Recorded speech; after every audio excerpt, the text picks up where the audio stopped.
हरे कृष्णा। जय माँ अन्नपूर्णा। आप सभी पर माता अन्नपूर्णा की कृपा सदा बनी रहे। आज सुनिए माता अन्नपूर्णा की संपूर्ण कथा। मार्गशीर्ष के इस महीने में 21 दिनों तक चलने वाला माता अन्नपूर्णा का व्रत बहुत ही चमत्कारी है और इस व्रत को लोग अन्नपूर्णा माँ का धन्यवाद करने के लिए तथा उनकी कृपा पाने के लिए भी रखते हैं। माँ अन्नपूर्णा की पूजा करने से और इस दिन व्रत रखने से हर प्रकार के सुख और धन धान्य की प्राप्ति होती है। घर में कभी भी अन्न और धन की कमी नहीं रहती। जो लोग किसी कारण से पूरे महीने 21 दिनों का उपवास ना रख पाए, ऐसे लोग यदि मार्गशीर्ष की पूर्णिमा के दिन अन्नपूर्णा माँ का आशीर्वाद प्राप्त करने के लिए व्रत रखते हैं और व्रत की कथा पढ़ते अथवा सुनते हैं और विधि विधान से अपने रसोई घर की पूजा करते हैं, माता अन्नपूर्णा को भोग लगाते हैं, उन्हें भी 21 दिनों के व्रत के पुण्य की प्राप्ति हो जाती है। इस बारे में पुराणों में जो कथा प्रचलित है, उस कथा के अनुसार माँ अन्नपूर्णा अन्न की अधिष्ठात्री देवी हैं, जिनके कर कमलों में सोने का पात्र और अन्न से भरा हुआ कलश शोभायमान रहता है। कहते हैं जहाँ माता अन्नपूर्णा की पूजा होती है, वहाँ कभी कोई भूखा नहीं रहता। वहाँ संतोष, सुख और समृद्धि सदा बनी रहती है। माता अन्नपूर्णा ने हमें सिखाया कि सच्ची समृद्धि वही है जहाँ अन्न का आदर और बांटने की भावना हो।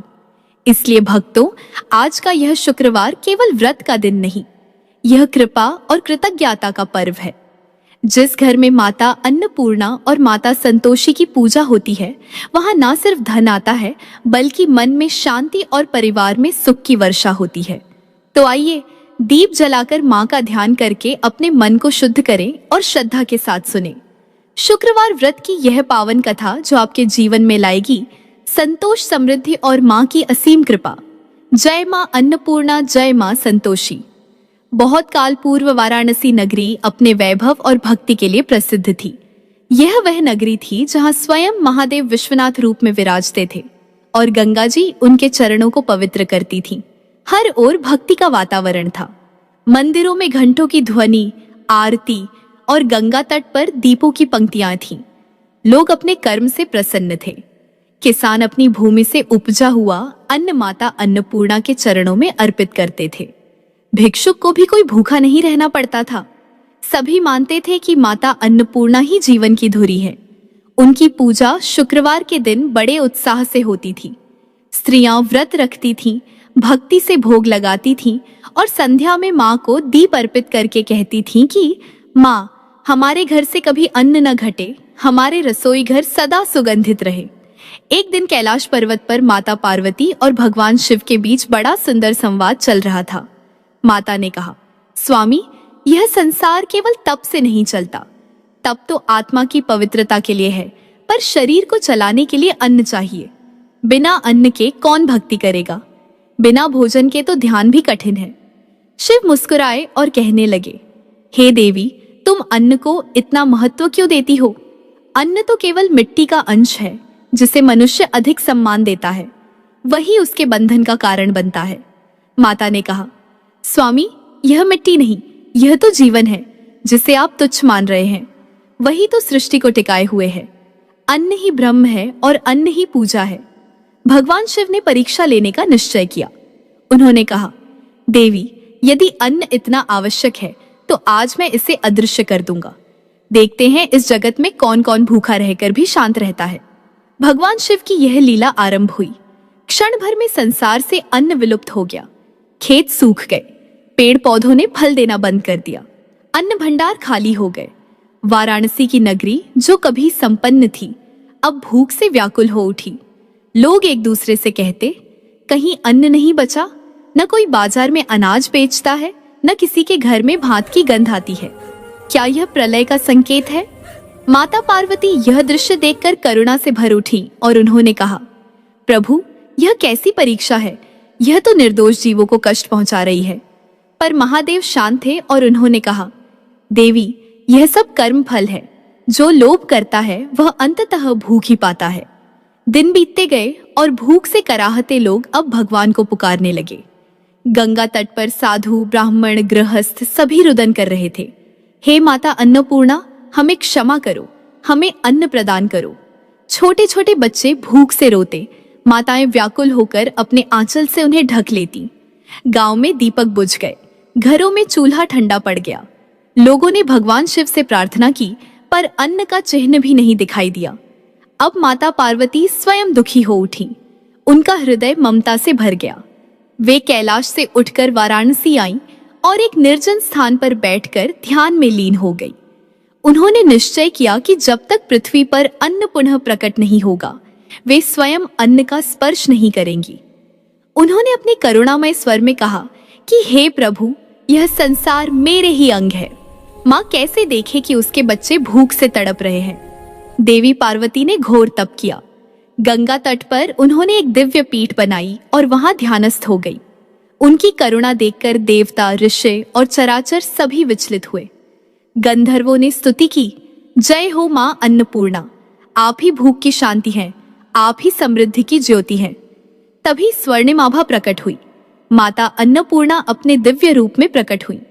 उनके हाथ में स्वर्ण पात्र था जिसमें अनंत अन्न भरा था। उनके मुख पर मातृत्व की मुस्कान थी। जहां वे बैठी थीं, वहां से अन्न की वर्षा होने लगी। हर घर में भात की गंध फैल गई। रसोई घर फिर से जगमगाने लगे। भगवान शिव स्वयं वाराणसी पहुंचे। उन्होंने देखा कि संसार फिर से जीवित हो उठा है।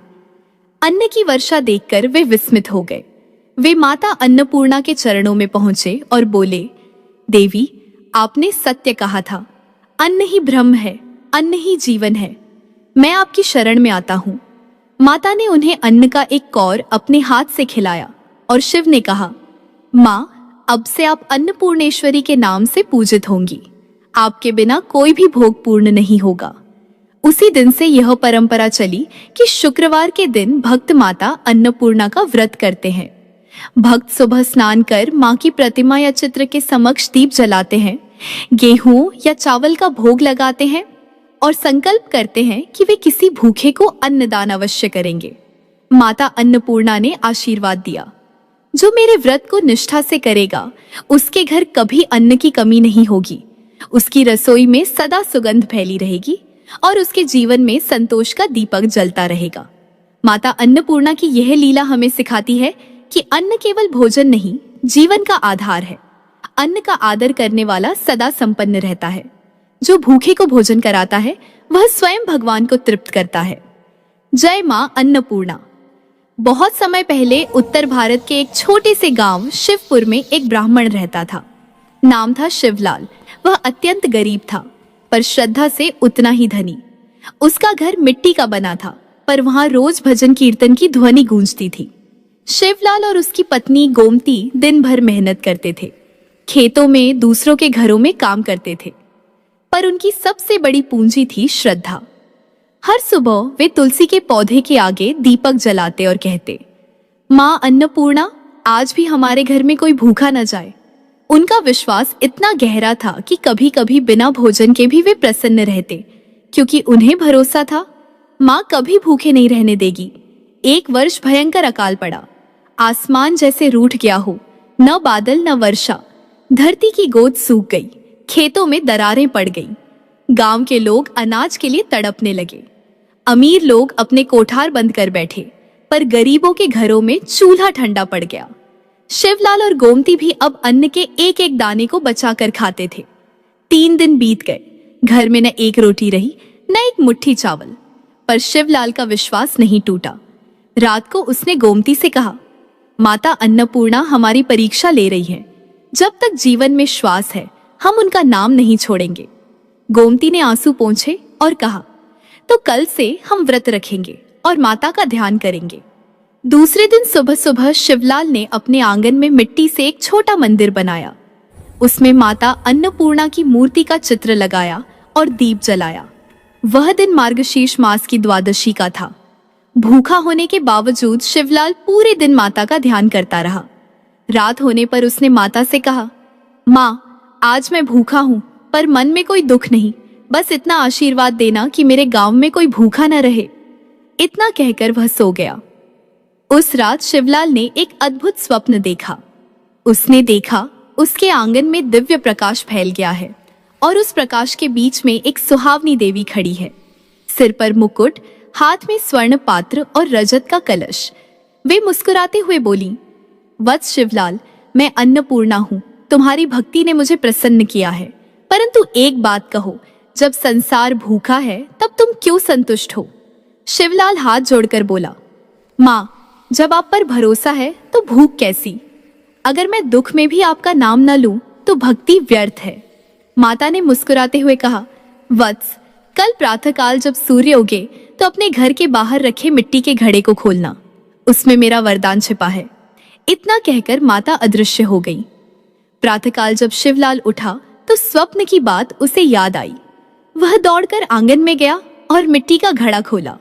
घड़े में देखकर उसकी आंखें छलक पड़ी। वह घड़ा सुनहरे चावल और गेहूं के दानों से भरा हुआ था। गोमती भी दौड़कर आई। दोनों ने हाथ जोड़कर कहा, जय मां अन्नपूर्णा। भी उन्होंने उन्हीं दानों से पहली रोटी बनाई और सबसे पहले भगवान को भोग लगाया। फिर शिवलाल बोला, अब यह अन्न मेरा नहीं, माँ का है। जो भूखा हो वह खा सकता है। धीरे धीरे खबर पूरे गांव में फैल गई। भूखे लोग शिवलाल के घर आने लगे और आश्चर्य की बात, हर दिन अन्न का घड़ा भरा ही रहता। एक दिन एक वृद्ध साधु आए। उन्होंने शिवलाल से कहा, वत्स, तेरा घड़ा कभी खाली नहीं होता, ऐसा क्यों? शिवलाल ने विनम्रता से कहा, यह सब माता अन्नपूर्णा की कृपा है, मैं तो बस उनका सेवक हूँ। साधु ने मुस्कुराकर कहा, माता वही है जो सबको अन्न देती है, पर उनका वरदान केवल उसे मिलता है जो निस्वार्थ भाव से देता है। शिवलाल ने साधु को प्रणाम किया। तभी साधु ने आशीर्वाद दिया, तू धन्य है वत्स, तेरे घर का अन्न कभी समाप्त नहीं होगा। एक दिन गोमती ने देखा, गांव की कुछ स्त्रियां भूखी थीं और उनके बच्चे रो रहे थे। वह बोली, आज से मैं रोज एक थाली अन्न की माता के नाम से रखूंगी, जिसे कोई भी भूखा ले जा सके। शिवलाल ने प्रसन्न होकर कहा, यह तो सबसे बड़ा पूजन होगा। उस दिन से शिवलाल और गोमती ने अन्नपूर्णा भंडारा शुरू किया। गांव में कोई भी भूखा नहीं रहता था। एक दिन गांव में भयंकर तूफान आया। सभी लोग भयभीत थे। शिवलाल ने माता की मूर्ति के सामने दीपक जलाया और प्रार्थना की कि माँ, जैसे आपने अन्न दिया वैसे ही सबकी रक्षा करो। तभी मंदिर के भीतर से दिव्य प्रकाश निकला। सभी ने देखा, माता अन्नपूर्णा स्वयं वहां प्रकट है। उनके हाथों में अन्न से भरा पात्र था। माता ने कहा, वत्स, तूने मार्गशीर्ष मास में अन्न का सम्मान किया है। यह मास मेरा है और तू मेरा सच्चा भक्त है। तेरे घर में कभी अन्न की कमी नहीं होगी। सारे गांव ने उस दिन को अन्नपूर्णा उत्सव के रूप में मनाया। शिवलाल के जीवन की घटना ने पूरे गांव को बदल दिया। अब हर व्यक्ति अन्नदान करने लगा। लोग कहते, अगर शिवलाल के घर में माता आई तो हमारे घरों में भी आएंगी। वास्तव में जिस घर में अन्न का सम्मान होता है वहां देवी निवास करती हैं।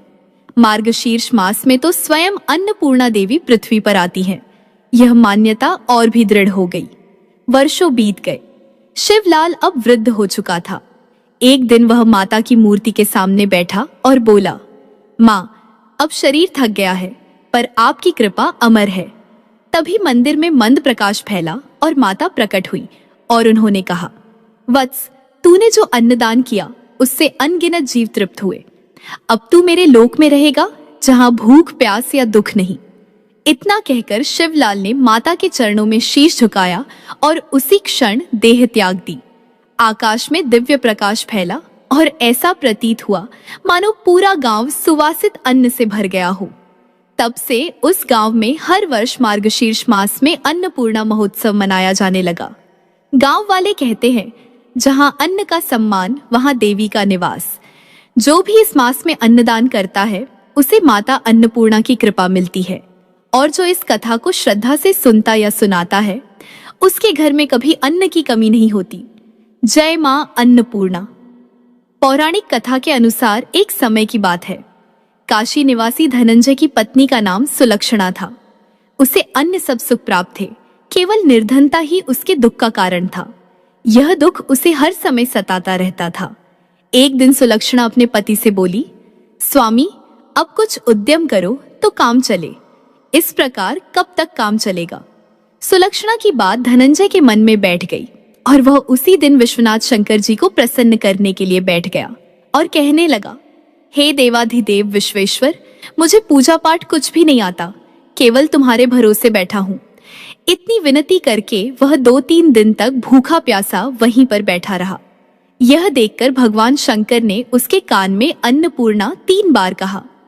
यह कौन क्या कह गया?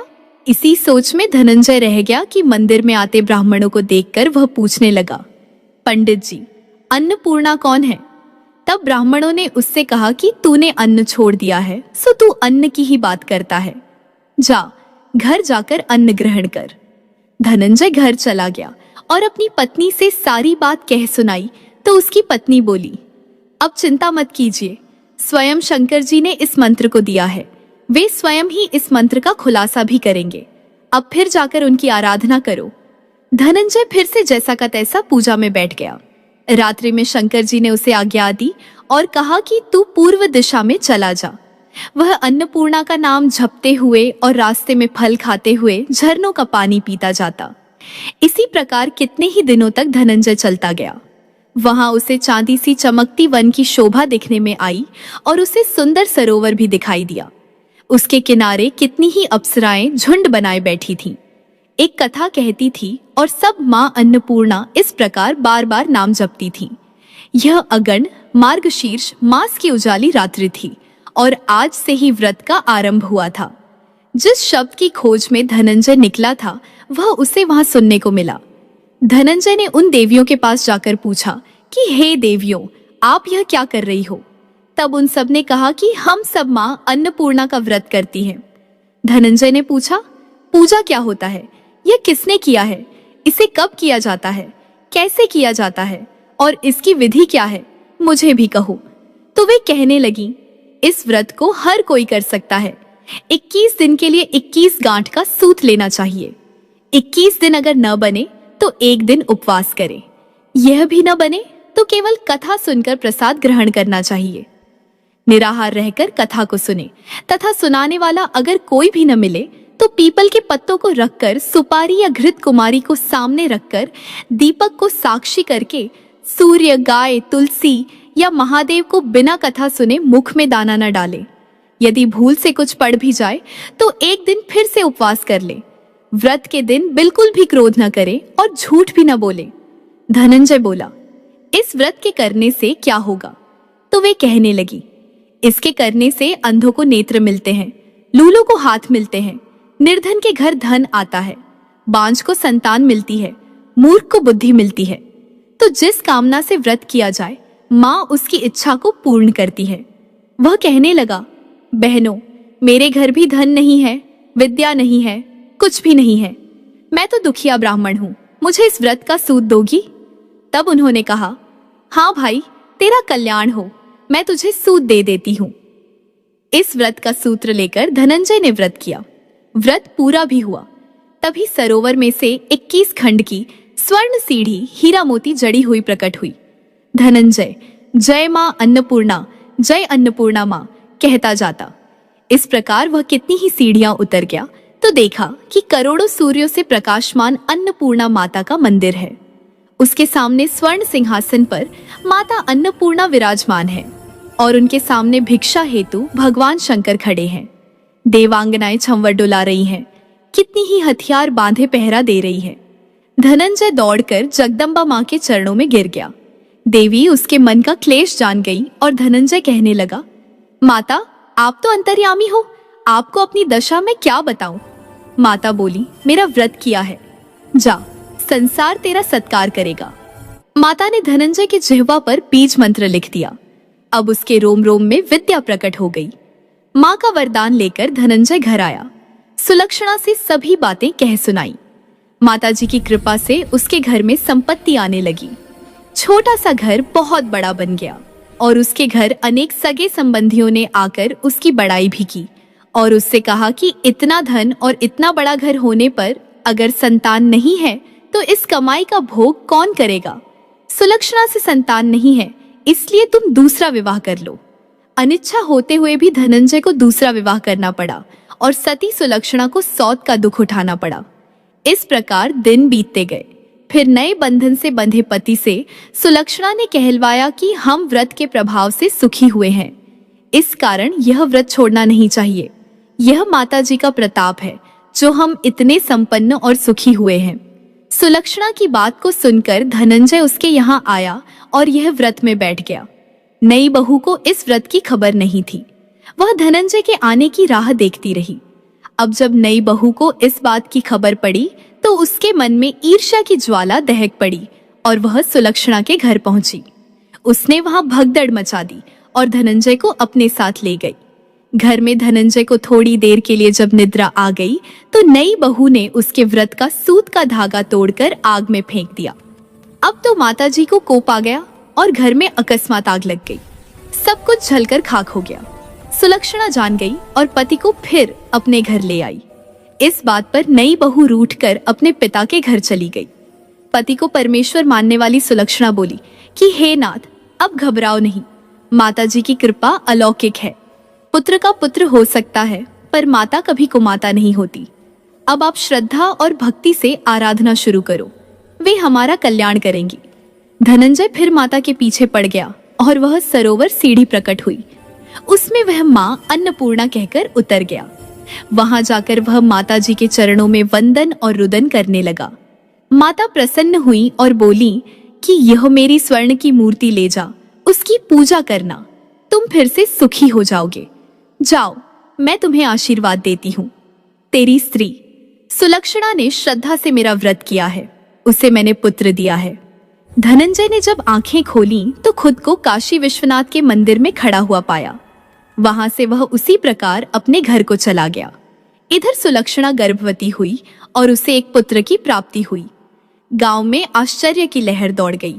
मान्यता आने लगी कि इस प्रकार उसी गांव में निसंतान सेठ के पुत्र होने पर उसने माता अन्नपूर्णा का मंदिर बनवा दिया। उसमें माताजी धूमधाम से पधारी और धनंजय को मंदिर के आचार्य का पद दे दिया गया। जीविका के लिए मंदिर की दक्षिणा और रहने के लिए बड़ा ही सुंदर सा भवन दे दिया गया। धनंजय अपनी स्त्री और पुत्र के सहित वहीं पर रहने लगा। माताजी के छड़ावे में उसकी भरपूर आमदनी होने लगी। उधर नई बहू के पिता के घर डाका पड़ गया और उनका सब कुछ लूट गया। वे भीख मांगकर पेट भरने लगे। जब सुलक्षणा को इस बात का पता चला तो उसने उन्हें भी बुलावा भेजा। फिर सुलक्षणा ने उनको एक अलग घर में रख लिया और उनके अन्न और वस्त्र का प्रबंध भी कर दिया। धनंजय, सुलक्षणा और उसका पुत्र माताजी की कृपा से आनंद से रहने लगे। माताजी ने जैसे उनके भंडारे भरे वैसे ही सबके भंडार भरे। तो सब प्रेम से बोलिए, माँ अन्नपूर्णा की जय। आइए अब सुनते हैं धन समृद्धि प्रदान करने वाली, घर में बरकत लाने वाली माता अन्नपूर्णा की बड़ी ही दुर्लभ कथा। इस कथा को श्रद्धा और भक्ति के साथ पूरा अवश्य सुनिए। यह प्राचीन काल की बात है। पुरुषोत्तमपुर नामक गांव में एक बहुत धर्मात्मा सेठ जी रहा करते थे। उनके 5 पुत्र और एक सबसे छोटी पुत्री थी। उसका नाम था गौरी। सेठ जी का भरा पूरा परिवार था। सेठ जी ने अपने सभी 5 पुत्रों का विवाह कर दिया था और जब छोटी बेटी गौरी विवाह के योग्य हुई तो उन्होंने उसका विवाह एक दूसरे नगर के अपने ही समान धनी परिवार में कर दिया। अब सेठ जी की पुत्री गौरी दुल्हन बनकर जिस घर में गई वहां उसका पति अपने माता पिता का इकलौता पुत्र था। गौरी बड़ी ही प्रसन्नता पूर्वक अपने ससुराल में रहने लगी। गौरी बड़ी ही सदाचारी, गुणवान तथा रूपवती थी। एक दिन की बात है, जब 1.25 महीना हो गया तब सास ने गौरी को रसोई संभालने के लिए दे दिया। रसोई की सारी बातें समझा दी गईं। गौरी अपनी सासू माँ के पांव छूकर रसोई में प्रवेश करती है। तब सास ने कहा, बहू, रोज सुबह जल्दी उठकर पूजा पाठ करके रसोई में प्रवेश करना, फिर खाना बनाना। रोटी बनाते समय मैं पहली रोटी गाय को और अंतिम रोटी कुत्ते को बनाती हूँ, मत भूलना। इस प्रकार सास ने गौरी को सब कुछ समझा दिया। गौरी 4 लोगों के लिए खाना बनाती है और खाना बनाकर अपने पूरे परिवार को खिलाती है। जब अंत में खुद खाने के लिए बैठती है तब वह देखती है कि उसके लिए तो रोटी बची ही नहीं। वह चावल, दाल और सब्जी खाकर पानी पी लेती है। अब जब शाम होती है तब गौरी ने सुबह से ज्यादा आटा लगाया और रोटी सब्जी बनाकर रख दी। जब रात्रि में सब लोग खा लेते हैं तो फिर से जब गौरी खाने के लिए बैठी, रोटी का डब्बा खोलती है तो उसमें एक भी रोटी नहीं थी। यह देखकर उसे बड़ा ही आश्चर्य होता है कि उसने तो सुबह से भी ज्यादा आटा लगाया था लेकिन रोटियां बची ही नहीं। अब वह सिर्फ सब्जी खाकर पानी पीकर सो जाती है। अगले दिन फिर उसने कल से 2 गुना ज्यादा आटा लगाया और रोटियां बनाई, लेकिन फिर से उसे रोटी नहीं मिली। सभी रोटियां खत्म हो गई थीं। अब उस दिन भी आधे पेट खाना खाकर ही उसे रहना पड़ा। इसी प्रकार गौरी चाहे जितना भी आटा लगाती, रोटियां उसे मिलती ही नहीं। यह हर रोज का काम हो गया था और वह सोचने लगी, आखिर कौन नहीं चाहता कि मैं रोटियां न खाऊं और मैं पेट न भरूं। गौरी इस आस में आटा ज्यादा लगाती कि किसी न किसी दिन तो उसे रोटियां अवश्य मिलेंगी, किंतु ऐसा हुआ ही नहीं। ऐसा करते करते वह बहुत कमजोर, दुबली पतली हो गई थी। तो दोस्तों, ऐसे ही एक दिन की बात है, जब गौरी रसोई में सब्जियां काट रही थी तो गलती से चाकू से उसका हाथ कट जाता है और वह रोटियां नहीं बना पाती। तो उसकी सासू माँ ने कहा, बहू रहने दो, आज मैं रोटियां बना देती हूँ। तो गौरी ने कहा, नहीं सासू माँ, आप आटा लगा दीजिए, मैं रोटियां बना दूंगी। तो दोस्तों, उस दिन सासू माँ ने आटा लगाया और फिर बहू को दिया। बहू रोटियां बनाकर रख देती है। घर के सभी सदस्य रात के समय जब खाना खाने लगते हैं, सब लोग जब खाना खा लेते हैं, तब बारी आती है गौरी की। तो वह बहुत दुखी मन से खाना खाने बैठ जाती है। वह सोचती है, आज तो सासू माँ ने आटा गूंथा है, वह भी बहुत कम, आज तो मेरे लिए रोटियां बची ही नहीं होंगी। यह सोचकर बहू मन ही मन बहुत दुखी होती है। किंतु जब वह रोटी के डिब्बे को खोलती है तो उसने क्या देखा कि उसमें 4-5 रोटियां पड़ी हैं। यह देखकर बहू बहुत खुश हो जाती है। अब क्या था, ऐसे ही 7 दिनों तक बहू की सासू माँ आटा गूंथने लगी और बहू रोटियां बनाती थी। बहू को रोज रोटियां मिलने लगी। इन 7 दिन बहू ने भरपेट खाना खाया। जब 8वां दिन आया तो बहू का हाथ भी ठीक हो गया था।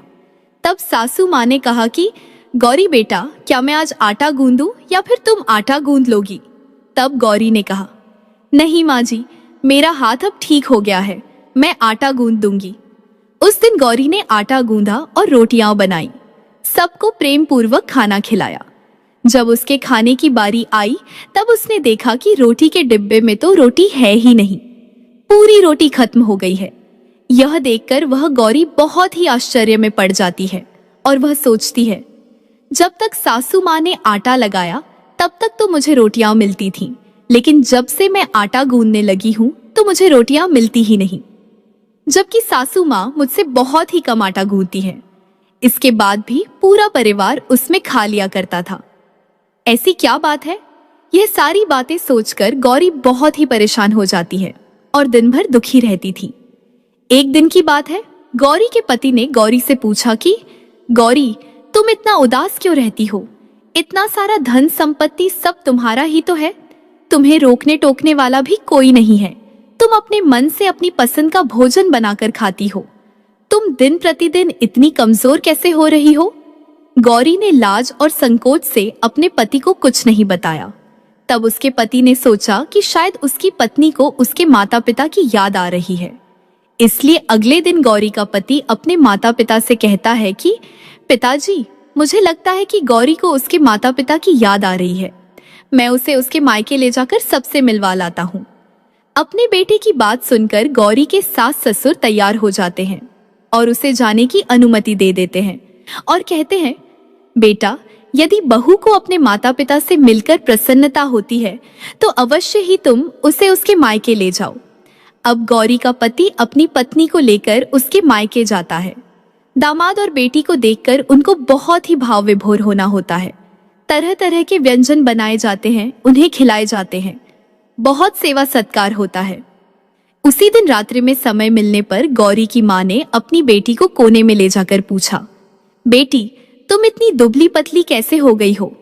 तुम तो बहुत ही कमजोर दिख रही हो। क्या बात है? तुम्हें कौन सी बात खाई जा रही है? क्या तुम्हारे ससुराल वाले तुम्हारी चिंता नहीं करते? तुम्हें कुछ दुख देते हैं या ऐसी कौन सी बात है जिससे तुम्हारी यह दशा हो गई है? अपनी माँ की बात सुनकर गौरी अपनी सारी परेशानी, सारी चिंताएं, सब कुछ बताती है। अपनी बेटी की बात सुनकर गौरी की माँ ने कहा, बेटी, हमें लगता है माता अन्नपूर्णा तुमसे नाराज हो गई हैं। इस विषय में तो मैं कुछ नहीं कर सकती, क्योंकि तुम्हारे ससुराल में हमारा बोलने का कोई अधिकार नहीं है। इसलिए मैं तो कहती हूँ कि तुम यहाँ से जाने के बाद इस विषय में अपने सास और ससुर से बात करना। वही कुछ हल बताएंगे और तुम्हारी समस्या का समाधान हो जाएगा। बेटी, माँ अन्नपूर्णा जिससे नाराज होती है उसके साथ ऐसा ही होता है। अब अपनी माँ की बातें सुनकर गौरी निश्चय करती है कि वह सारी बातें अपनी सासू माँ से कहेगी।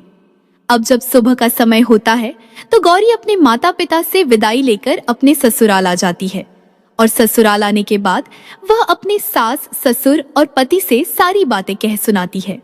वह कहती है, माँ जी, जब से मैंने रसोई संभाली है मैं खाना बनाती हूँ, तब से मुझे एक भी दिन रोटियां नहीं बचती। मैं बिना खाए ही सो जाती हूँ। किसी किसी दिन पानी पीकर ही सो जाती हूँ। किसी किसी दिन चावल सब्जी खाती हूँ। रोटी तो मुझे मिलती ही नहीं। और माँ जी, आपको याद है मेरा हाथ कटा था, तब आप उस समय आटा गूंथा करती थीं और वह भी बहुत कम। फिर भी मेरे लिए रोटियां बच जाती थीं और मैं भरपेट खाना खाती थी। लेकिन अब जब मेरे हाथ का घाव ठीक हो गया तब से मैं फिर से आटा गूंथने लगी और रोटियां बनाने लगी। अब मेरे लिए फिर से रोटियां बचती ही नहीं, आधे पेट ही खाना खाती हूँ। अपनी बहू की बातें सुनकर सास को सब कुछ समझ में आ गया। उसने कहा, बहू, यह शायद मेरी ही गलती है। मैंने तुम्हें सब कुछ बताया, सब कुछ सिखाया, लेकिन एक बात तो बताना भूल ही गई। ऐसा कहकर सास अपनी बहू का हाथ पकड़कर गौरी को रसोई में ले जाती है। एक परात में आटा निकालकर उस आटे को अच्छे से गूंथती है। गूंथने के बाद उस गूंथे हुए आटे पर अपनी उंगलियों की 5 छाप लगा देती है और कहती है कि बहू, यह माँ अन्नपूर्णा का छाप होता है, उनका चिन्ह माना जाता है। आटा लगाने के बाद कोई भी स्त्री इस तरह छाप लगाती है तो उसके घर में बरकत होती है। इसका अर्थ यह है कि माँ अन्नपूर्णा की कृपा सभी परिवार वालों पर बरसे और कोई भी सदस्य भूखे पेट न सोए। बहू, मैं तुम्हें ऐसा बताना भूल गई। तुम आटा लगाते वक्त आटे पर अपनी 5 उंगलियों का छाप छोड़ देना और माँ अन्नपूर्णा तुम्हारे ऊपर अवश्य ही कृपा करेंगी। तुम कभी भी खाली पेट भूखे पेट नहीं सोओगी, यह बरकत का चिन्ह होता है। और अब अपनी सासू माँ की बात सुनकर बहू हर रोज आटा गूंथती और फिर उस पर अपनी 5 उंगलियों की छाप छोड़ देती है और फिर रोटियां बनाती है। अब बहू को हर रोज रोटियां मिलने लगी, वह भरपेट भोजन करने लगी और स्वस्थ भी हो गई। माँ अन्नपूर्णा की कृपा उस पर बरसने लगी। उसके हाथ में माँ अन्नपूर्णा का वास हो गया। घर पर कोई भी सदस्य भूखा नहीं रहता और जो कोई मेहमान आता या कोई भीख मांगने के लिए भिक्षुक आता, उसे भी वह खाना खिलाकर ही घर से विदा करती। इस प्रकार बहू के ऐसा करने से उसके घर में बरकत होने लगी, अन्न की वर्षा होने लगी। तो प्रिय भक्तजनों, आटे को गूंथकर उस पर 5 उंगलियों का छाप लगाना हमारी पुरानी परंपरा है। यह माता लक्ष्मी जी और माता अन्नपूर्णा का चिन्ह माना जाता है। ऐसा करने से माता अन्नपूर्णा सदा प्रसन्न रहती हैं और घर वालों पर अपनी कृपा दृष्टि बनाए रखती हैं। हमारे पूर्वजों से लेकर अब तक यह परंपरा चली आ रही है।